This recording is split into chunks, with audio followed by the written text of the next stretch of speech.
Desde Panamá hasta México. Sígale el pulso a la información mesoamericana desde la visión de los movimientos sociales. Informativo Voces Nuestras, una producción de la Asociación Voces Nuestras. Llegó el momento de presentarles la emisión número 740 del Informativo Mesoamericano. Desde la Asociación Voces Nuestras les doy la bienvenida. Les saluda Sandra Luz Cruz. Antes que nada, el agradecimiento a la red de corresponsales en México y Centroamérica por su gran empeño y buen trabajo en la producción de notas y reportajes, con el deseo de que todas y todos se encuentren bien en cada lugar desde el que nos sintonicen. Les invitamos a escuchar toda la información preparada. Enseguida les presento titulares. En Guatemala, guías espirituales mayas rechazan la iniciativa para privatizar lugares sagrados. Además, les hablaremos de la consulta externa de archivos para mantener viva la memoria. En Panamá, fuertes enfrentamientos entre veragüenses y agentes antidisturbios ante el alto costo de la vida. Además, a 30 años, las mujeres negras de ese país se preguntan ¿dónde y cómo estamos? En Costa Rica, comunidades rurales y costeras son las más afectadas por la crisis. En El Salvador, las fuertes lluvias causan pérdidas de cultivos. En Nicaragua, la Corte Interamericana de Derechos Humanos inicia proceso por el feminicidio de Dina Carrión. En Honduras, piden al gobierno avanzar en el cumplimiento de sentencias dictadas por la Corte Interamericana de Derechos Humanos. En México, las recientes lluvias refrescaron la montaña del municipio de Texcatepec, Veracruz. Aquí se escuchan las voces de las mujeres y hombres que construyen Mesoamérica día a día. Informativo Voces Nuestras. En Guatemala. Guías espirituales mayas rechazan la iniciativa para privatizar lugares sagrados. El pasado martes 19 de julio, el Consejo de la región Boca Costa del departamento de Sololá viajó a la ciudad capital para mostrar su rechazo a la iniciativa de ley 5923, Rescate al Patrimonio Prehispánico. Aseguran que esa normativa no respeta los derechos espirituales mayas. La nota con la periodista María Guarchaj, de la Federación Guatemalteca de Escuelas Radiofónicas, FEGER. En seguimiento a las acciones por parte de organizaciones Ajeja Balama Baj del área de Boca Costa se hacen presente en esta mañana a tempranas horas para conocer algunas de las peticiones. Vamos a escuchar en la voz de uno de los representantes. Mi nombre primero es Antonio Tambriz Ixtos, soy representante legal de la Asociación de Ministros de la Espiritualidad Maya Balama Baj de la Boca Costa de Sololá. Nuestro propósito de venir acá, primero es venir a exigir al Congreso de Guatemala. Nosotros rechazamos la iniciativa de ley 5923, rescata el patrimonio prehispánica, porque no respeta nuestros derechos de espiritualidades mayas. Y la segunda es de que exigimos al Congreso de la República la aprobación de la iniciativa número 3835, ley de los lugares sagrados de los pueblos indígenas, que recibió dictamen favorable en agosto del año 2009 y cuenta con la primera y segunda lectura. Esa es nuestra petición y nuestro propósito de venir acá. ¿Qué es lo que exigen a las autoridades y asimismo a la población al sumarse en estas peticiones que ustedes están rechazando? Bueno, primero nosotros exigimos a las autoridades que respeten nuestros derechos indígenas y exigimos también, solicitamos la unificación de más esfuerzos de los pueblos indígenas para que todos juntos podamos decir un pueblo unido jamás será vencido. Informando desde los territorios, María Guarchá. Si usted está en Guatemala, puede escucharnos a través de Radio Cahuinaquel, Radio Balam. Envíenos sugerencias, comentarios y reportes de sintonía a redacción@vocesnuestras.org. En Panamá. Fuertes enfrentamientos entre veragüenses y agentes antidisturbios ante el alto costo de la vida. La provincia de Veraguas vivió una jornada de protesta intensa en su tercera semana de paro nacional indefinido el pasado 19 de julio. el epicentro de las acciones populares que aglutina a organizaciones sociales y ciudadanos es la intersección de la calle 10ª con la Vía Interamericana, conocida popularmente como La Castañeda. Todos los detalles con la corresponsal Dania Batista Guevara, de Radio Temblor Internacional. Las primeras horas tuvo una característica y como se realiza en este punto, desde inicio del paro, acciones pacíficas y artísticas donde la dirigencia Nueve Buglé hacen uso de esta tribuna popular para expresar sus denuncias y propuestas. Máxime que las diversas organizaciones sociales como Alianza Nacional por los Derechos del Pueblo Unido, ANADEPO y la Alianza Pueblo Unido por la Vida han acordado la unidad de lucha junto al movimiento originario NOVE.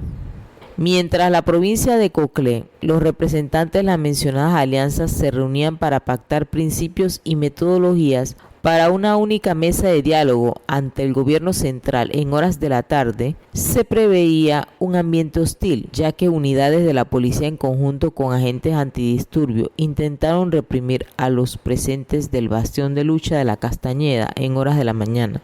Para las 2 de la tarde ya se confirmaba la represión que se ejecutaba de parte de los estamentos hacia los manifestantes en el corregimiento de San Antonio, la cual dio alerta a los presentes por las imágenes que circulaban en grupos de mensajería y redes virtuales. Siendo las 3 de la tarde, la presencia de agentes antidisturbios era evidente, intimidatoria y temeraria, que hasta los transeúntes apostados en la periferia del punto de lucha expresaron su malestar gritando y rechazando su complicidad con los actos de corrupción del gobierno que dirige el presidente Laurentino Cortizo. Las primeras detonaciones hasta el final de la jornada fueron de manera brutal por parte de las unidades antidisturbios, la cual, sin medir en la periferia del bastión de lucha, los distintos hogares de familia, integrados por infantes y adultos, como inocentes personas, sufrían los efectos de los intensos gases lacrimógenos. Sin mediar, sin la asistencia de estamentos de primeros auxilios, ya la fuerza de carácter militar se imponía sobre los manifestantes.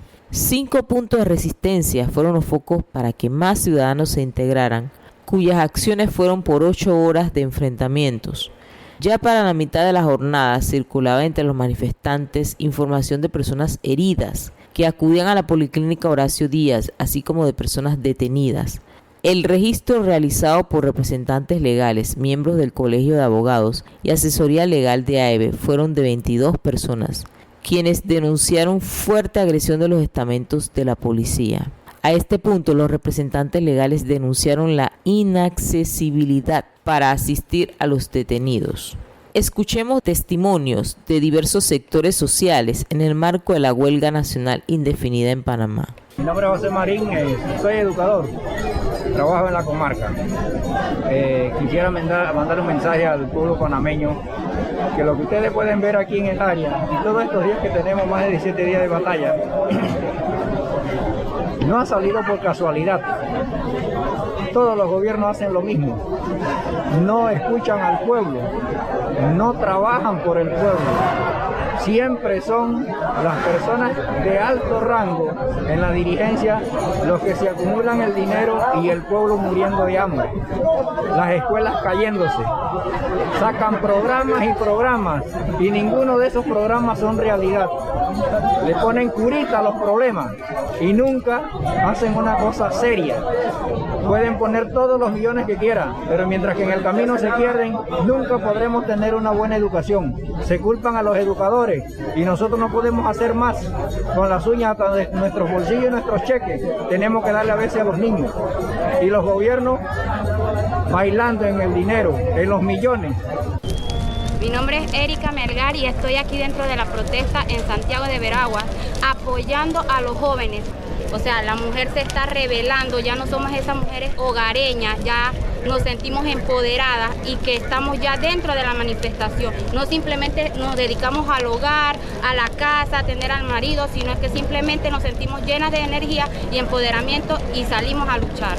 Ante los enfrentamientos, así como la brutal represión a los manifestantes pacíficos, la población panameña y veragüense repudian los actos ejecutados por las unidades antidisturbios, la cual organizaciones sociales y ciudadanos han expresado nuevamente acudir a nivel nacional a realizar protestas en solidaridad por los afectados, ya que ante la rampante arbitrariedad como el gobierno nacional lleva el destino de la nación.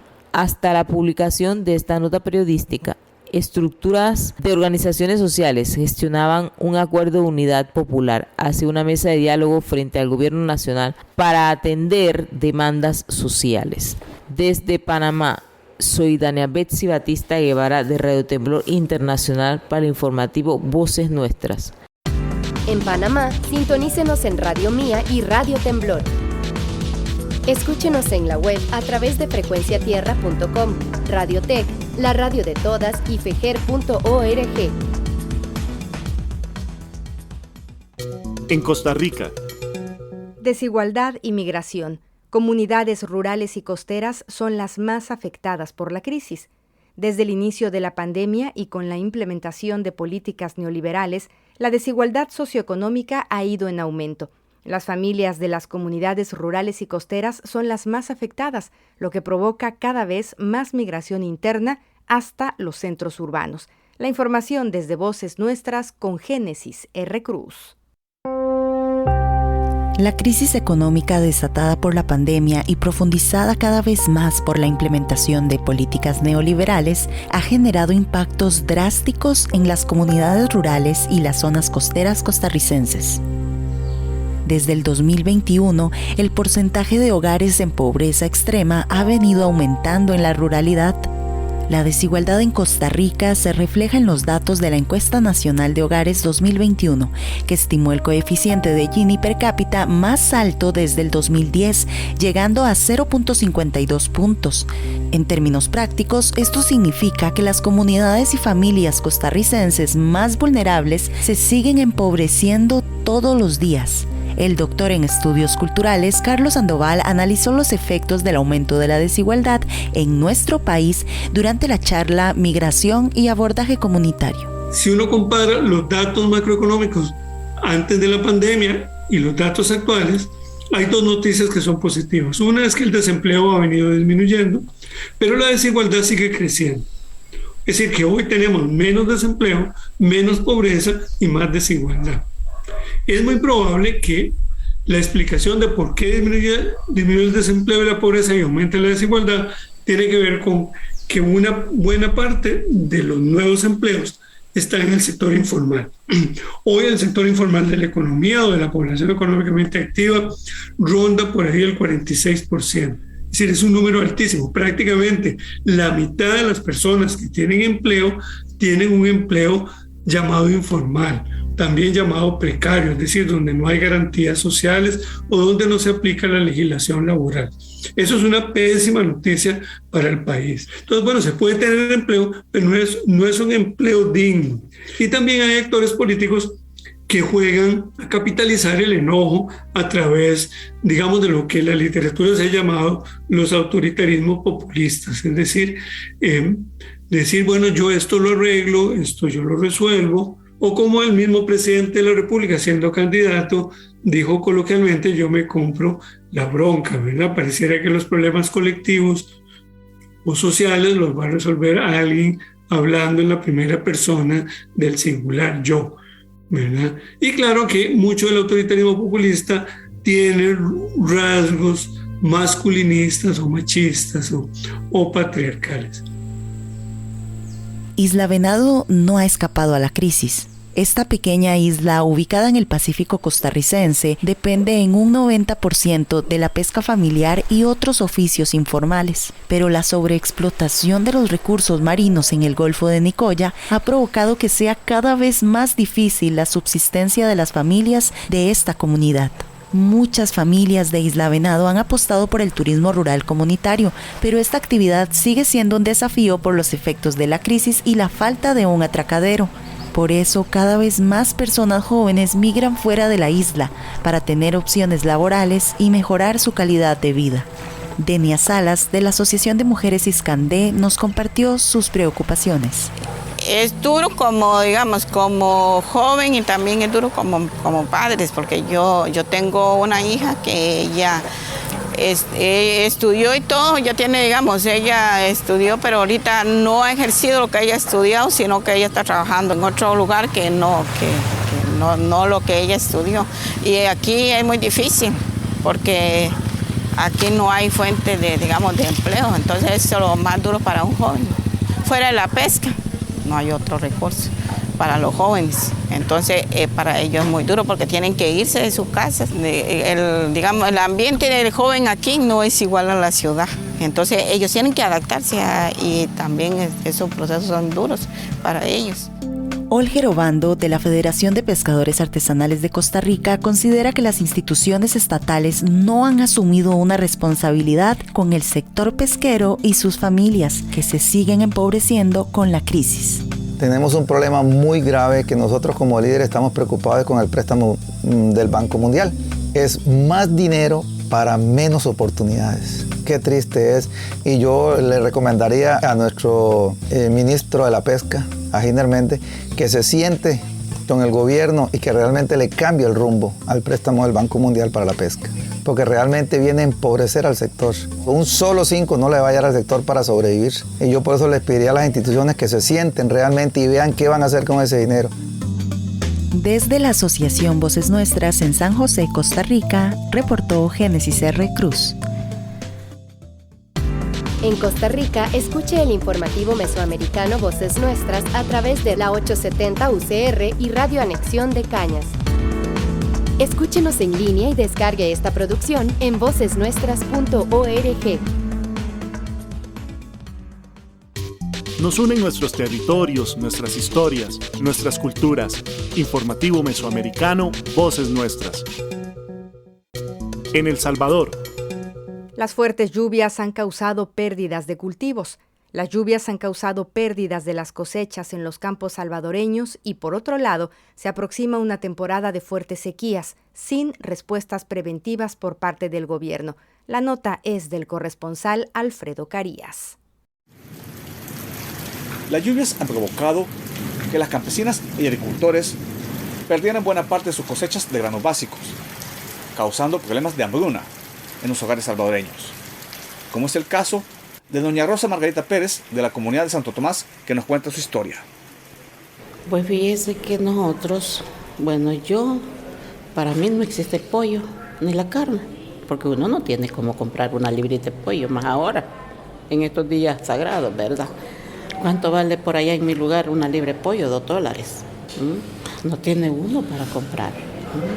Entonces yo vivo, como le vuelvo a repetir, de mis siembras que yo, por decir que parezco un chaguatete, comiendo montecito, como el gusanito.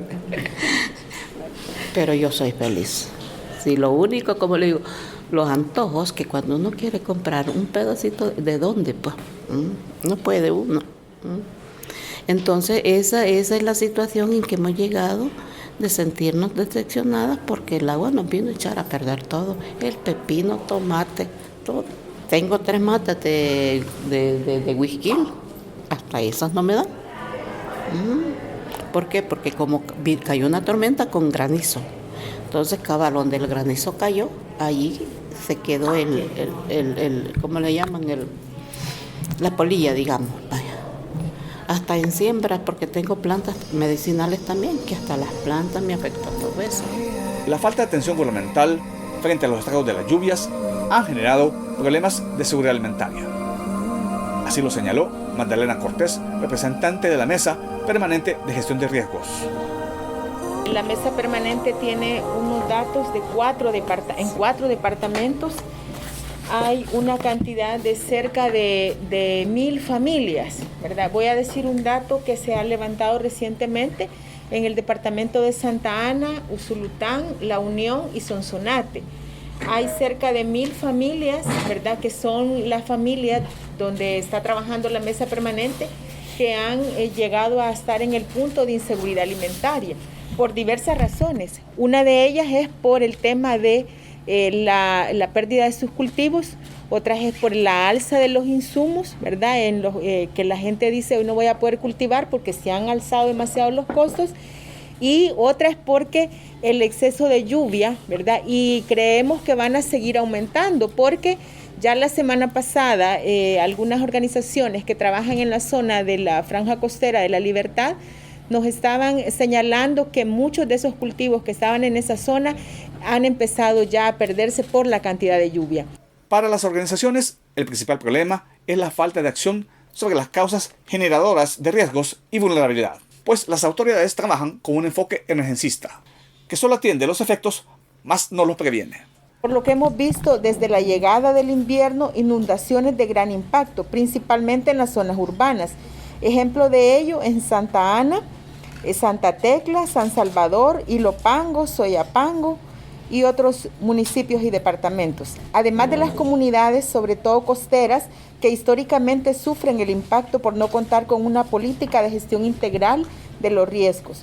Para la Mesa Permanente para la Gestión de Riesgos en El Salvador y la Mesa Sectorial de la Gestión Ambiental y Cambio Climático del Foro Nacional de Salud, el problema principal es la falta de acción sobre las causas generadoras de riesgos y vulnerabilidades, trabajando con un enfoque emergencista que solo atiende los efectos. El enfoque de la prospección implica una planificación del ordenamiento del territorio y regulación de usos de suelos, enfoque que riñe con el modelo de desarrollo y consumo que promueve la expansión de la obra gris, la explotación de los pocos bienes naturales y la casi extinción de las zonas de infiltración y recarga acuífera. En la actual gestión gubernamental la mitigación es insuficiente. El panorama no es nada alentador frente a los pronósticos del clima. Después de la lluvia, se avecina una canícula de sequía que afectará aún más los cultivos de la segunda temporada de cosecha. Y frente a esta amenaza, no hay planes de prevención estatal en el país. Informó para Voces Nuestras desde El Salvador, Feo Carías.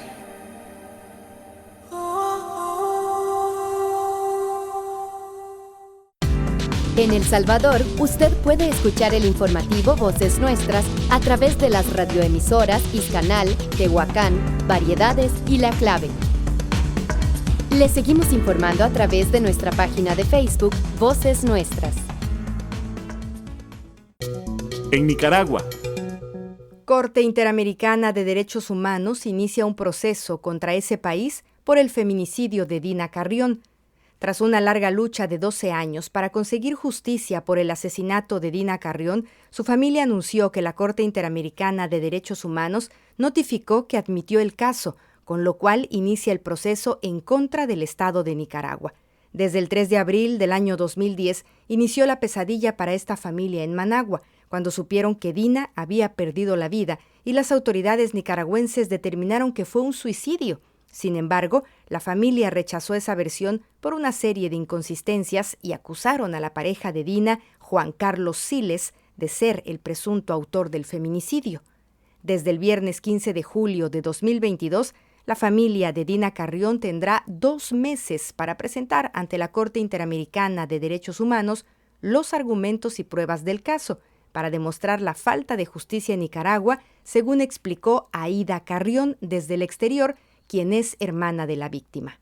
Aida habló además del significado que tiene para su familia que este organismo internacional de derechos humanos haya aceptado el caso. Es un bálsamo para nuestra familia. Se abre una ventana de esperanza después de haber agotado todos los procesos judiciales en la vía nacional sin poder haber tenido acceso a la justicia. El Estado de Nicaragua nos negó la posibilidad de encontrar la verdad del por qué mi hermana apareció muerta en la entrada de su casa con un disparo en el corazón.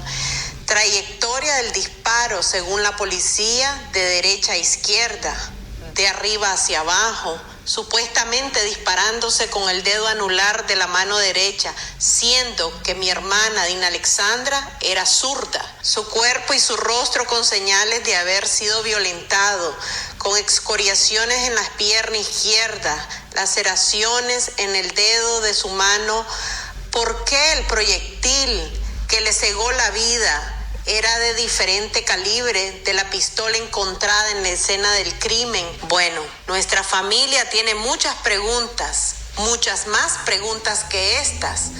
¿Por qué contaminaron la escena del crimen, siendo que toda la familia del presunto autor de este hecho, su esposo Juan Carlos Siles Arabia, se encontraba adentro? ¿Por qué todo el proceso fue demorado? Para nuestra familia, el hecho de llegar hasta la última instancia interamericana es la oportunidad de ser escuchados de manera imparcial, de manera que esperamos que este organismo de derechos humanos determine la responsabilidad del Estado de no haber cumplido con los acuerdos firmados interamericanos de la Convención de Belém do Pará, que establece el derecho de las mujeres a vivir una vida libre de violencia. Nuestra familia sigue esperanzada de que algún día podamos encontrar la justicia, esa justicia que se nos ha sido negada por el Estado de Nicaragua. En 2014, mediante un comunicado, la Corte Suprema de Justicia de Nicaragua dio por cerrado el caso de Dina Carrión, ratificando el informe del Instituto de Medicina Legal, quien determinó que se trató de un suicidio. La familia de Dina agotó todas las instancias en Nicaragua y en cada una le cerraban las puertas, aduciendo la misma versión del suicidio, sin permitirles escuchar sus argumentos sobre los hechos. Denunciaron en varias ocasiones ante organismos nacionales de derechos humanos, los cuales han sido cerrados por el gobierno de Daniel Ortega en los últimos años. La familia expuso en su momento que el arma se disparó con la mano derecha cuando Dina era zurda, además de que el proyectil encontrado en el cuerpo no coincidía con el arma encontrada a la víctima, entre otros peritajes que les hicieron dudar de la versión oficial. Organizaciones de derechos humanos y familiares de víctimas en Nicaragua han denunciado varios casos de supuesta impunidad por hechos relacionados al feminicidio, por lo que esperan que con este primer caso en la Corte Interamericana de Derechos Humanos se eviten otros casos de impunidad. Es el reporte desde Nicaragua. En Nicaragua, sintonizan el informativo Voces Nuestras a través de los 102.9 FM de Radio Volcán y en Radio Voz Juvenil 97.7 FM. Búsquenos y síganos en Facebook como Voces Nuestras. En Honduras, piden al gobierno de Xiomara Castro avanzar en el cumplimiento de sentencias dictadas por la Corte Interamericana de Derechos Humanos. Organizaciones nacionales e internacionales que conforman la mesa de seguimiento al cumplimiento de las sentencias y resoluciones de la Corte Interamericana de Derechos Humanos en Honduras sostendrán una serie de reuniones con diversas instancias de gobierno y Naciones Unidas, con el objetivo de impulsar que el Estado hondureño avance en el cumplimiento de las medidas de reparación de carácter estructural que han sido ordenadas por la Corte Interamericana de Derechos Humanos en las sentencias dictadas en su contra. La periodista Iolani Pérez, desde Radio Progreso, nos informa. Saludos cordiales a América Latina y al Caribe. La mesa de seguimiento ha presentado un pliego petitorio dirigido al gobierno de Xiomara Castro para que atienda las medidas dictadas por la Corte Interamericana de Derechos Humanos en materia de personas defensoras de derechos humanos, derechos de las personas LGTBIQ, personas privadas de libertad y los derechos económicos, sociales, culturales y ambientales, en particular en el marco de las actividades pesqueras en la Mosquitia hondureña.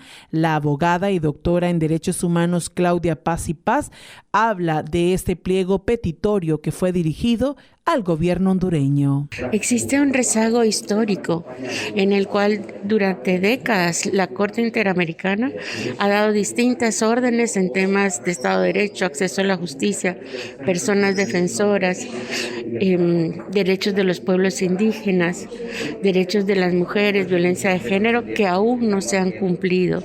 Y creemos que con la llegada del nuevo gobierno hay una oportunidad para que se puedan poner en el centro de la agenda pública y que podamos tener un compromiso para que se avance en el cumplimiento. En temas de personas defensoras, por ejemplo, es muy claro la importancia de fortalecer el Mecanismo Nacional de Protección de Personas Defensoras. Hay un protocolo que todavía no se ha aprobado. Bueno, sabemos que en Honduras un tema grave respecto a personas defensoras son los ataques a la vida que permanecen en la impunidad, y este protocolo es justamente para acompañar la labor de las personas fiscales para que se investigue de manera eficiente suficiente los ataques a personas de derechos humanos.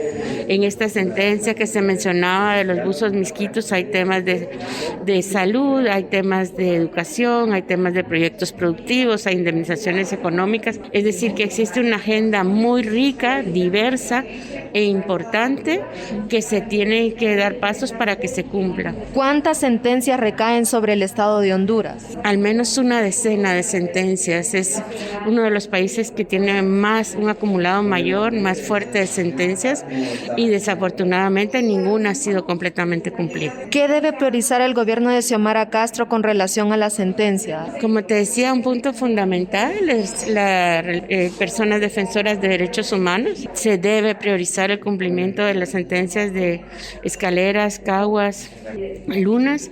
Otro punto fundamental son los derechos de los pueblos indígenas. Ahí tenemos una agenda de empresas y derechos humanos con relación al pueblo misquito, y también creemos que se deben priorizar los temas referidos al Estado de Derecho y el acceso a la justicia. Según su valoración de las sentencias que el Estado de Honduras ha reconocido, ¿cuáles están cumpliendo o se están cumpliendo a cabalidad? Es que el nivel de cumplimiento es diverso. Hay algunos tipos de órdenes de la Corte que se han cumplido de manera más rápida, por ejemplo, las indemnizaciones económicas, y sobre todo los temas que se refieren al acceso a la justicia son los temas que tienen un mayor rezago, ¿no? Por el sistema de impunidad que se vive en el país. Entonces creo que las medidas estructurales dirigidas a fortalecer, y por ejemplo este protocolo que mencionaba para investigar los ataques a las personas defensoras son de las más importantes para exigir su cumplimiento. Entre otras medidas, la mesa de seguimiento ve con urgencia la aprobación e implementación de un protocolo de debida diligencia para la investigación de crímenes cometidos en contra de defensores y defensoras de derechos humanos, en aras de evitar que los actos cometidos contra personas defensoras no queden en impunidad. Desde Radio Progreso en Honduras, un informe de Yolani Pérez. En Honduras, el informativo Voces Nuestras se escucha a través de Radio Progreso y Radio Extrema FM. Si desea recibir nuestro boletín electrónico semanal, escríbanos a redacción@vocesnuestras.org. Noticias con identidad mesoamericana. Informativo Voces Nuestras. En Panamá. A 30 años, las mujeres negras de ese país se preguntan ¿dónde y cómo estamos? A 30 años de la conmemoración a nivel internacional del Día de las Mujeres Afrolatinas, Afrocaribeñas y de la Diáspora, en medio de un estallido social que suma 2 semanas de movilizaciones del pueblo panameño, Voces Nuestras conversó con Adela Paneso Asprilla, activista por los derechos afrodescendientes, educadora y miembro de dicho espacio. La nota con la comunicadora Sharon Pringle Félix. Y mi pregunta es la siguiente: ¿qué es realmente para ustedes la democracia? Si nosotros vivimos en países donde prevalece la corrupción, el nepotismo, los conflictos de intereses, donde cada vez más, y con el asunto de la pandemia, nuestras poblaciones se han empobrecido, cada vez más hay más miseria, vivimos en democracias fallidas. Y yo pienso que tenemos que reconfigurar el concepto de democracia. Minutos después de estas declaraciones, Adela Paneso Asprilla, presidenta del Centro Familiar Afrosanteño, CEFAS, no aceptó leer la síntesis de gobernabilidad democrática en la 9ª Cumbre de las Américas, por el irrespeto que recibió de contrarrevolucionarios anticubanos que no habían participado en el proceso, pero se mantuvo como la vocera del Grupo de Mesoamérica. Paneso es una mujer de convicciones firmes, parte de la solidaridad de Panamá con Cuba. Es activista por los derechos afrodescendientes y docente. Y en el marco de la conmemoración del 25 de julio, Día Internacional de las Mujeres Afro-Latinoamericanas, Afrocaribeñas y de la Diáspora, quisimos propiciar reflexiones en torno a esta fecha importante para las mujeres afrodescendientes, afrocaribeñas y de la diáspora africana. El origen de esta conmemoración surge del primer encuentro de mujeres negras de América Latina y el Caribe, una conferencia internacional con representantes de 32 países, desarrollada en 1992 en Santo Domingo, República Dominicana. Fruto de esta experiencia se constituye la Red de Mujeres Afro-Latinoamericanas, Afrocaribeñas y de la Diáspora, cuyo objetivo es trabajar para mejorar la vida de las mujeres negras. Adela es parte del capítulo en Panamá de esta red que cumple ya 30 años. Adela, en el marco de estas protestas históricas, ¿cómo enmarca la realidad de la mujer afro? Contestando a las preguntas que me hicieras, en el marco de las protestas históricas, ¿cómo enmarcar la realidad de la mujer afro? Puedo decirte que no podemos negar la crisis que estamos viviendo actualmente en nuestro país. Durante años hemos vivido en un sistema que ha institucionalizado la corrupción, la falta de transparencia y de atención a los problemas que afectan a las poblaciones, especialmente las marginalizadas por el mismo sistema, cuyos gobernantes, más que resolver los problemas que tenemos, se han encargado de enriquecerse y favorecer a los oligopolios. En toda esta situación, las más afectadas somos las mujeres, especialmente afrodescendientes e indígenas, por la pobreza que nos han impuesto a lo largo de la historia. De manera que esta crisis que se derramó con el alza desmedida del combustible y por ende de la canasta básica familiar, afecta considerablemente a la mujer afro y aborigen, porque somos nosotras las que vemos cómo el dinero cada vez no nos alcanza para comprar el súper de la familia, las que tenemos que hacer ingentes esfuerzos para salir adelante y llevar a nuestras familias por el buen camino. Todo esto, las más afectadas somos precisamente nosotras. ¿Qué desafíos se tienen a nivel de mujeres organizadas en el país? Las mujeres organizadas no podemos quedarnos al margen de las protestas. Deberíamos sumarnos a las mismas y sobre todo a las mesas de diálogo en representación de las organizaciones que conformamos. Deberíamos buscar los espacios para llegar a ellos y elevar nuestras voces para que escuchen de nosotras cómo nos sentimos afectadas y qué soluciones presentamos para salir del atolladero en que nos encontramos. De manera que estas respuestas a la crisis tengan un enfoque de género, equidad y derechos humanos. ¿Qué esperanzas acompañan el camino de la mujer afropanameña y de la diáspora en Panamá? Nosotros tenemos una plataforma del Decenio Internacional Afrodescendiente que no hemos logrado su implementación en nuestro país. En este sentido, sería muy importante apoderarnos de esa plataforma, conocerla a profundidad para orientar las luchas de las mujeres afrodescendientes en nuestro país, en la toma de conciencia, en el conocimiento cabal de la plataforma de las mujeres afros. En su implementación está el camino de la mujer afropanameña y de la diáspora para enrumbar el camino hacia el desarrollo sostenible de las comunidades afropanameñas. Por eso, en el marco de la celebración del 30 aniversario de fundación de la Red de Mujeres Afro-Latinoamericanas, Afrocaribeñas y de la Diáspora, tenemos la ocasión propicia para dar a conocer en las comunidades esta plataforma de demandas ante el Decenio Afrodescendientes, pues se hace necesario su implementación y para ello es importante conocerla para poder alcanzar el reconocimiento, la justicia y desarrollo de nuestros pueblos afros. Así es que la respuesta está, las esperanzas están en la implementación de nuestra plataforma de demandas ante el Decenio Internacional.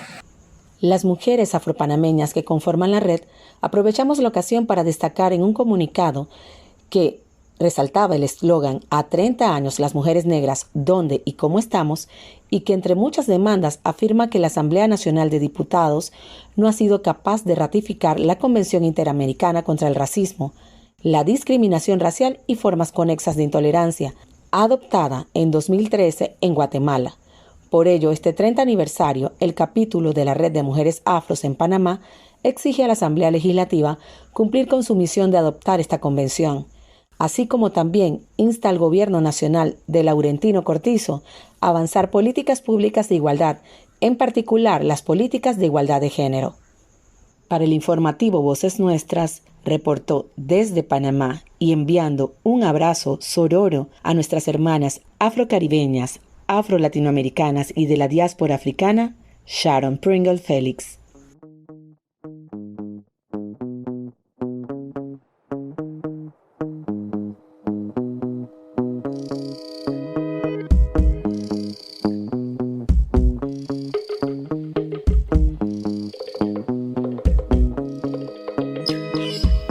Un modelo educativo que me enseñe a pensar, a crear, cuestionar, materializar, ser la magia de escuchar.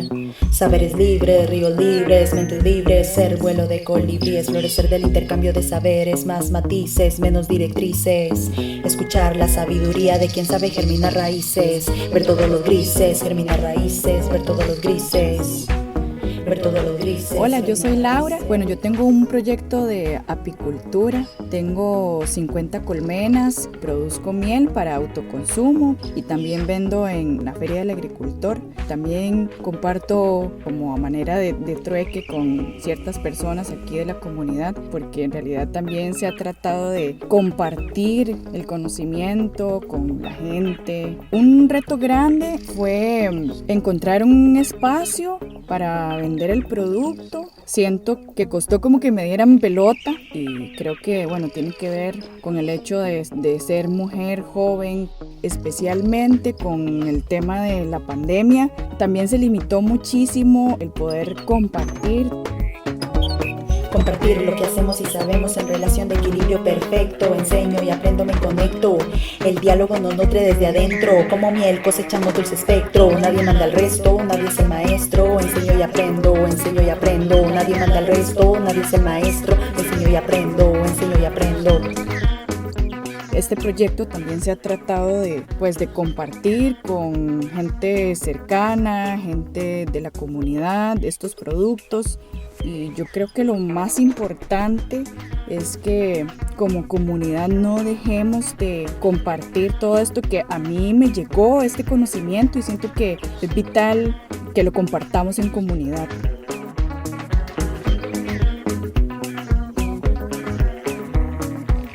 Las culturas liberadoras impulsan el crecimiento de las personas en todos sus aspectos. Nos invitan a pensar, a escuchar, a aprender y dialogar. La economía social solidaria es educación para la libertad. Yo aprendo de usted y usted aprende de mí. Un mensaje de la Mesa de Economías e Intercambios Solidarios, la Asociación Voces Nuestras y esta emisora. En Guatemala. Consulta externa de archivos y centros de información para mantener viva la memoria. La Oficina de Derechos Humanos del Arzobispado de Guatemala, por medio del Centro de la Memoria Juan Gerardi y el Archivo, brinda servicio de acceso físico a la información a usuarios externos tanto nacionales como extranjeros. Sara Moore, estudiante de la Universidad de Texas, y Adriana Mendizábal, archivista de dicha oficina, también comentan sobre el uso de consulta virtual en el tema de memoria histórica. Toda la información con el corresponsal Herbert Reyes.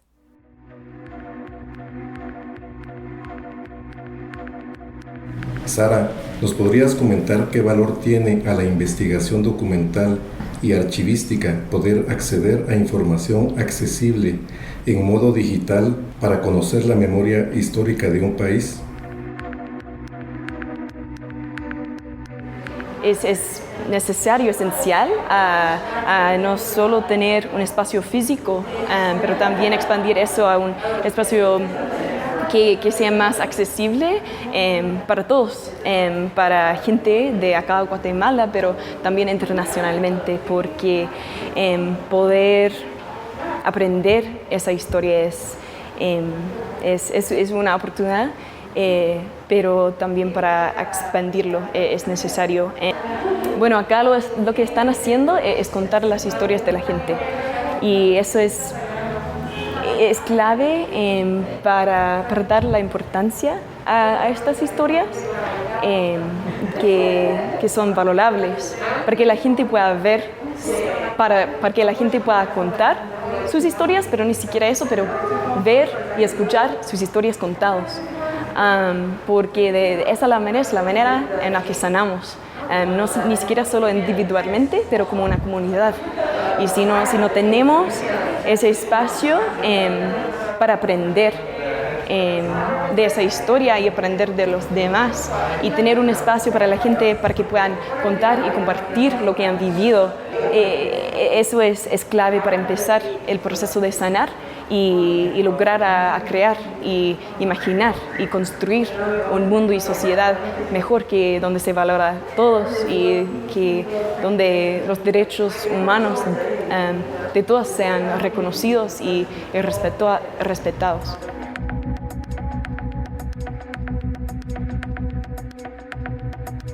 Adriana, ¿qué utilidad tiene para estudiantes, investigadores y público en general poder acceder a información histórica desde las plataformas virtuales?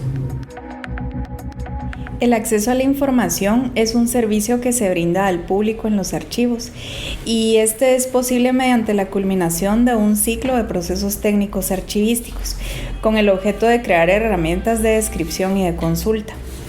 Es por medio de estos instrumentos que los usuarios pueden consultar, identificar y tener acceso a los documentos.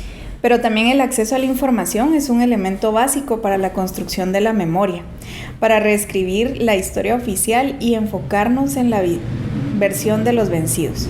La tecnología nos acerca más a las personas cuando podemos acceder desde nuestros espacios a información. Estamos creando condiciones accesibles con la finalidad de la construcción de la memoria histórica. Actualmente, la Oficina de Derechos Humanos del Arzobispado de Guatemala, junto a la Asociación Justicia y Reconciliación AJR, FAMDEGUA, STEXA y otras instituciones de derechos humanos, organizaciones de memoria histórica y dignificación de las víctimas, comparten en la página memoria-genocidio-guatemala.org un espacio que se llama Floreceremos, Memorial Virtual de las Víctimas del Genocidio en Guatemala, de fácil acceso, dedicado a dignificar la memoria de los guatemaltecos víctimas del conflicto armado interno. Desde la ciudad de Guatemala, reportó para el informativo mesoamericano Voces Nuestras, Herbert Reyes.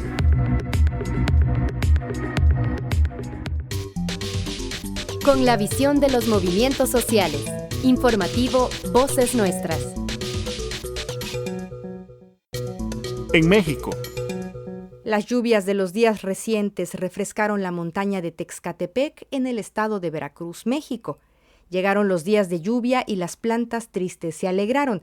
La gente tiene alegría en el corazón con la esperanza de que este año vuelva a haber maíz. El deseo es que no llegue ningún huracán como sucedió el año pasado. Los detalles desde Radio Guayacocotla. Algunas milpas ya empezaban a ponerse tristes en las cercanías de Cuayo La Esperanza en Sontecomatlán. Otras resistían guardando la frescura allí donde la tierra conserva jugo. Pero vinieron los días de lluvia y las plantas tristes se alegraron.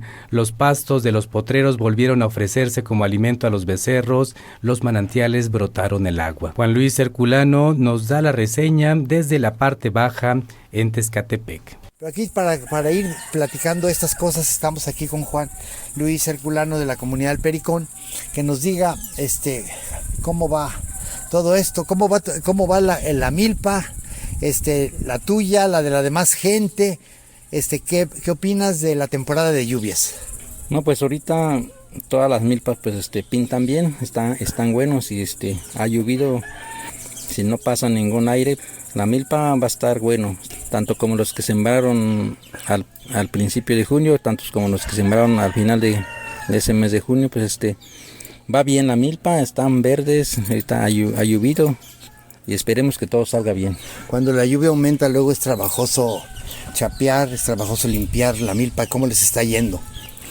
Sí, pues cuando viene el agua pues también dificulta, pero también si es puro sol también pues también afecta, entonces está bien ahorita que es una parte el calor y otra parte lluvia para que también la milpa todo le hace bien, pues le hace bien el aire, tanto como el sol, como la lluvia, todo se necesita, entonces pero quiere decir con poquito porque es demasiado calor o demasiado agua también afecta y ahora sí, si es demasiado aire también lo afecta, entonces esperemos que todo salga bien y que venga la lluvia con medida y el calor también. Está creciendo bien la hierba en los potreros. Sí, ahorita en los potreros pues están verdes, hay pasto y no se ha sufrido el ganado. En los pozos de agua. En los pozos de agua también, gracias a Dios, hay manantiales. Todas las manantiales tienen agua ahorita porque llovió, hace 3 días llovió y ahorita pues brotaron todas las manantiales, hay agua y eso es lo que esperemos que haya maíz este año para pues tengamos comida, porque cuando hay maíz, hay frijol, hay quelites en las milpas, es cuando sentimos que estamos tranquilos. Por el cambio climático hay más peligros de sequía en el conjunto de los años. En 2019 hubo sequía y poco maíz. En 2020 la lluvia fue escasa pero suficiente para responder a tanto trabajo campesino. En 2021 llegó el huracán Grace y tumbó la mitad de la milpa que ya espigaba. Ahora la gente espera que no se vaya la lluvia y que se combine con el sol, como dice el buen amigo Schwam, para que no falte la vida de nuestra sangre, que es el maíz. En México, el informativo Voces Nuestras suena a través de Radio Teocelo y Radio Guayacocotla. Escúchenos en línea y descargue esta producción en vocesnuestras.org. Si tiene información, sugerencias o comentarios, le invitamos a escribirnos a redaccion@vocesnuestras.org. En Twitter somos Voces Nuestras. Es momento de despedir esta emisión del informativo mesoamericano, siempre agradeciendo a ustedes por la escucha y por supuesto a la red de corresponsales en Mesoamérica. Para que no se pierdan ningún detalle de la información que aquí se ha compartido, pueden acudir al sitio www.vocesnuestras.org y si aún no nos siguen en Facebook, nos encuentran como Voces Nuestras. Les estuvo acompañando Sandra Luz Cruz Fuentes. Que tengan un excelente día. Nos escuchamos la próxima semana. Informativo Mesoamericano Voces Nuestras, una producción de la Asociación Voces Nuestras con el apoyo de la red de corresponsales, representantes de medios y organizaciones de Centroamérica y México y el apoyo de Rosa Luxemburg Stiftung y Pan para el Mundo.